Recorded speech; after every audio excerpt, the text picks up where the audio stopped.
everybody, and welcome back to Valvetronic Designs. It, if you can't see, is night out.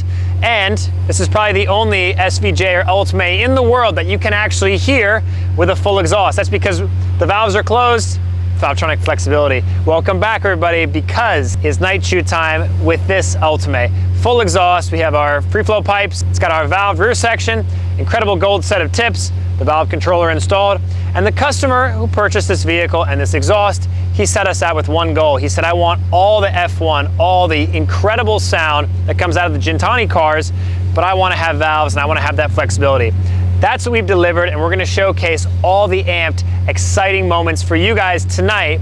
So if you're fortunate enough to be in the market, you know this is the only exhaust on the market. We know there's lots of choices, but if you need the flexibility and want the ultimate experience, this is how you do it. This car is bone stock besides the exhaust setup, so there's no tune, no aftermarket, anything regarding the software or how it spits flames. It's all factory.